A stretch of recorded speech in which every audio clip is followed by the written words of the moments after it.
I'm sexy and I know it. Ay.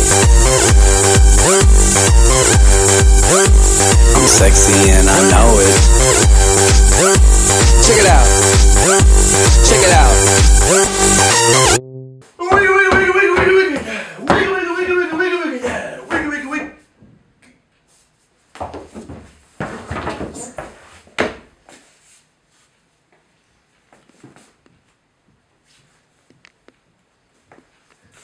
Ja, hej och hjärtligt välkomna till dagens avsnitt av Nördnytt. Kvällen till ära ska vi få se en glimt av några av tidernas största vetenskapsmän och vetenskapskvinnor.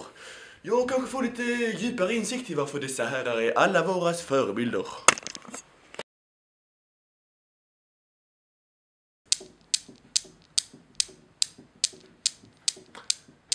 Ja, oj. Det här är...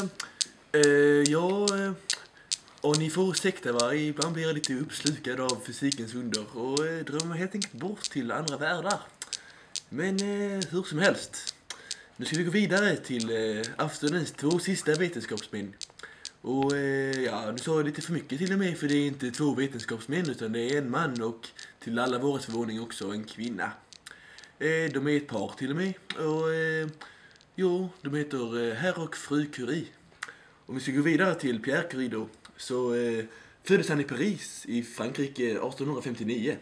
Hans far, Dr. Eugène Curie, han utbildade Pierre och det visste sig att Pierre hade en fallenhet för matematik och geometri. Ja. Och så småningom började Pierre studera vid Le Celebreux eller Lulu och på svenska då Paris universitet. Ja. Och så småningom så blev han fysikalisk kemist, som det så fint kallas. På universitetet så träffade han Marie Salomé Sklodowska. Så småningom kommer hon kallas Marie Curie. Ja. Marie föddes den 7 november 1867 i Warszawa. Och Warszawa tillhörde då Ryssland. Och här följer deras första möte som är på en studentfest på Paris universitet 1884.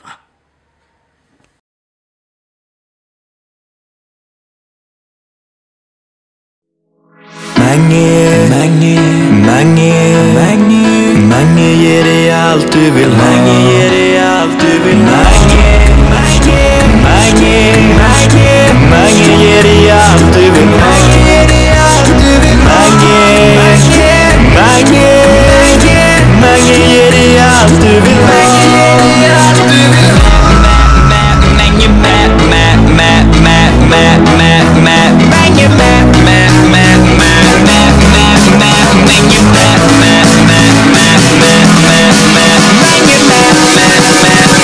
Alla manglar på nu. Mange bjuder. Mange bjuder.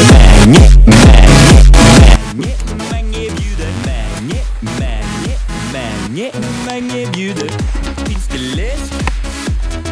Mange bjuder. Ja, 6 gånger. Så här tycker jag. Mange bjuder. Tomteblås. Mange bjuder. Jag kan inte sjunga. Jag kan gunga. Du ser strålande ut idag. Mange bjuder. Mange bjuder.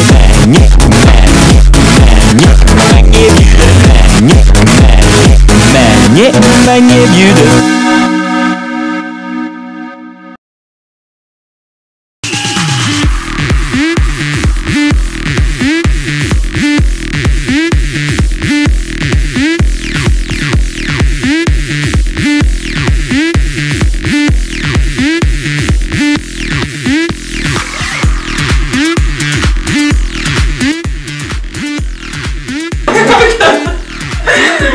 Ja.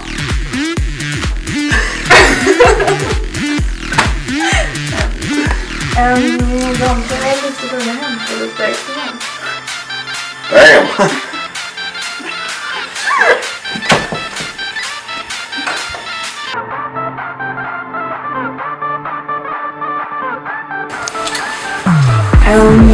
Jag ska bara förbereda lite.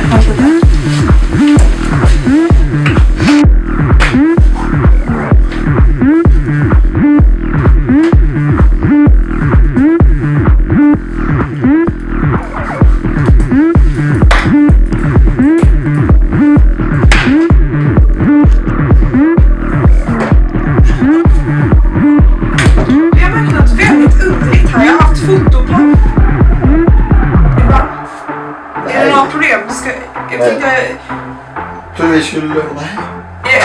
Jag tänkte att du var kanske intresserad av det här. Eller nej? Okej, jo. Ja. Jag tänkte det är jäkligt underligt alltså. Ja, det. Jag tänkte du, ja.